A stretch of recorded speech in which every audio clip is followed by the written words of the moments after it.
Former chief minister that time she was chief minister only, वो waste Bengal का chief minister थी। तो red road में नमाज का एक धर्मीय अनुष्ठान हो रहा था मुस्लिम लोगों का ईद के दिन।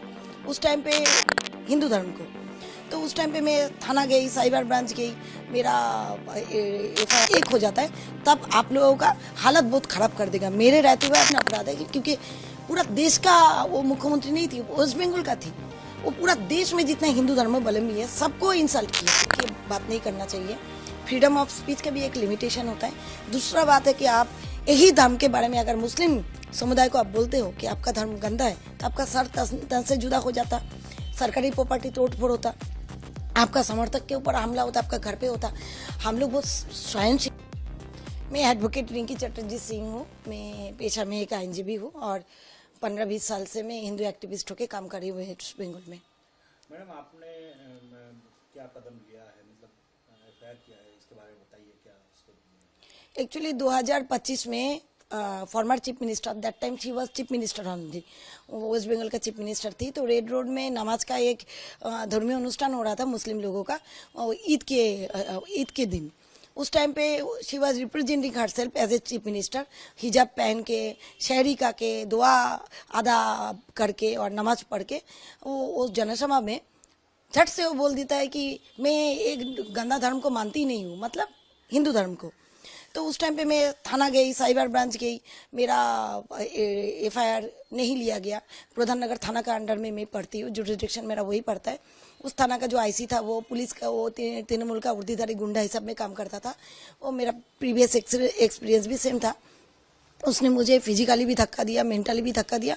वो मेरा एफआईआर रिसीव नहीं किया। साइबर ब्रांच सिलीगुड़ी, वहाँ 7 दिन मेरा एफआईआर रहा, ना जीडी रिसीव किया गया, ना मुझे एफआईआर नंबर दिया गया। लास्टली 1 हफ्ता बाद बोला गया हाँ हम लोग नहीं ले पाएंगे। तो मैं वेट कर रही थी कि ठीक है, कभी ना कभी सरकार चेंज होगा, अपराध तो किया है, तब जाके मैं कोई स्ट्रिक्ट एक्शन लेने का लिए प्रशासन को मजबूर करूंगी।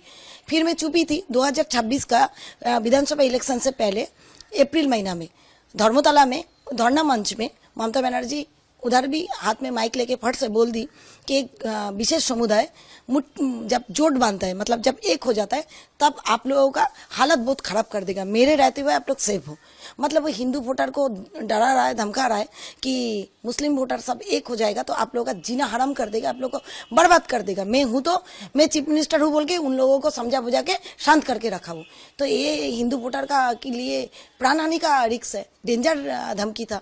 और हिंदू धर्म को पूरा विश्व में हिंदू धर्म हमारा एक अलग लेवल का है, मतलब उसका सम्मान, उसका काइंडनेस, उसका स्नेहशील क्षमता, उसका जो साइंटिफिकली जो आइडियोलॉजी है, सबको पूरा विश्व में उसका एक प्राधान्य है। कितना सारा कंट्री का तो संवैधानिक पद में जो लोग है वो लोग हिंदू धर्म को अपनाया है, अपना धर्म छोड़ के। वहाँ पे मुख्यमंत्री खुद बायोलॉजिकल एक हिंदू ब्राह्मण फैमिली से आती है।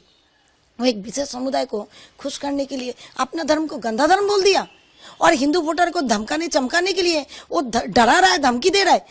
अब बोलिए, इसलिए आपने किया?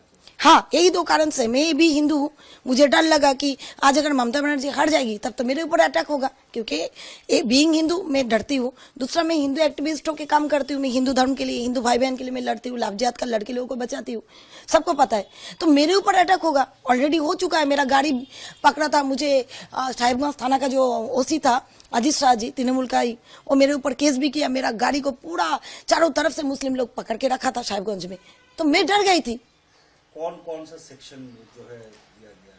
सेक्शन तो बीएनएस का मैं अपना कंप्लेन में लिखी थी 351, 351 बीएनएस, 352, 354, 356, 299, लेकिन वह 4 सेक्शन दिया। उसमें नॉन अवेलेबल सेक्शन जो 351, उसमें क्या है कि आप, और 356, ये सब में क्या होता है, आप एक समुदाय को दूसरा समुदाय से झगड़ा लगा रहे हो, वायलेंस क्रिएट कर रहे हो, प्रोवोकेशन कर रहे हो, और अपना धर्म को छोटा करके पूरा दुनिया में उसका मानहानि कर रहे हो, मतलब उसका सम्मान हरण कर रहे हो।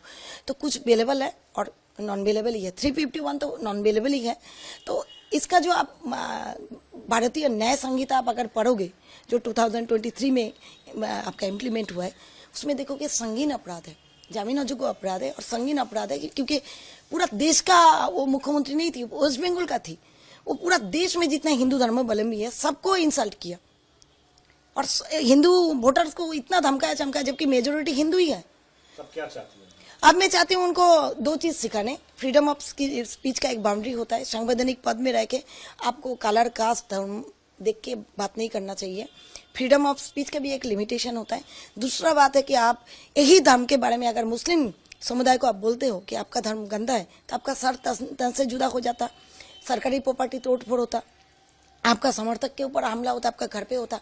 हम लोग बहुत सहनशील है, हम लोग बहुत काइंड है बोल के आप हम लोग को जो इच्छा वो बोलोगे, हम लोग को धमकाओगे चमकाओगे, इसका अंत होना चाहिए। भारतीय न्याय संहिता में ये दंडनीय अपराध है, वो अपराध का सजा आपको मिलना चाहिए। उसके लिए आपको ट्रायल भी फेस करना है, आपको बेल भी लेना है और आपको इसका सजा भी पाना है। वहां तक मैं जाऊंगी। मैडम, जबकि तृणमूल गवर्नमेंट था ममता बनर्जी के राज में, ये आपने कहा है कि आपका जो कंप्लेन ये थाने में नहीं लिया गया, अभी लिया जा रहा है, क्यों ऐसा क्यों हो रहा है? आप तो आपका जो कंप्लेन था वो क्यों एक्सेप्ट नहीं किया जा रहा था उस टाइम? पुलिस वाले क्या कह रहे थे और अभी क्या कह रहे हैं? देखिए, उस टाइम पे पुलिस मंत्री कौन थी? वही थी। बहुत सारा department she was handling. Police मंत्री वो थी, चीफ मिनिस्टर वो थी, पुलिस प्रशासन को वही कंट्रोल करती थी। तो जाहिर सा बात है, तृणमूल था, वो तो मुख्यमंत्री थी, फॉर्मर चीफ मिनिस्टर, उनके ऊपर तो लेगा ही नहीं। दैट टाइम तो वो प्रेजेंट मुख्यमंत्री थी। तृणमूल के एक छोटा कर्मी के विरुद्ध भी आप अगर एफआईआर करने जाओगे, ज्यादातर थाना आपको घुमाता था। साधारण लोगों को तो एडवोकेट लेके एफआईआर दर्ज करने थाना जाना पड़ता था। ये तो जाहिर सा बात है, जिस सरकार रूलिंग पार्टी अभी एडवांटेज लेता ही है, उसमें वो पुलिस मंत्री और उनके खिलाफ अगर कोई एफआईआर होगा, जाहिर सा बात है कैसे लेगा? अभी इंसाफ मिलेगा आपको? इंसाफ का एक स्टेज में पार कर चुकी हूँ। मुझे साइबर थाना में 10 मिनट भी बैठना नहीं पड़ा। सम्राट बाबू जो आईसी है वो ले लिया एफआईआर, रिसीव भी कर दिया, सेक्शन भी लगाया, ठीक है। और ज्यादा सेक्शन लगता, लेकिन जो भी एक ही और दो ही नॉन अवेलेबल लगाए, कोई बात नहीं। अपराध तो अपराध होता है, वो 26 में करे 25 में करे वो काम हुआ है। उनको बेल लेने भी आना होगा और उनको मैं मौका भी नहीं दूंगी इसको क्वेश्चन करने का, क्योंकि वो बोल सकती है कि मेरा वीडियो को टेम्पर करा गया, मैं ऐसा नहीं बोली, मेरा भावना को मिस प्रेजेंटेशन करा गया। नहीं, ये 1 साल हो गया, आपने माफी भी नहीं मांगा। आपने एक फॉर्मर चीफ मिनिस्टर के खिलाफ कंप्लेन दायर किया है, मन में कई जगह पे किसी डर कुछ है?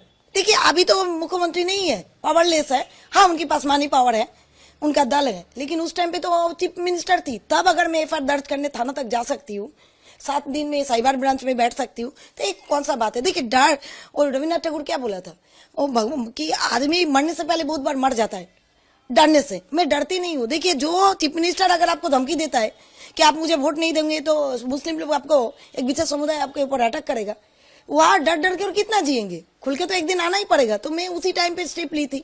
डर नहीं है, जीना है, मरना है।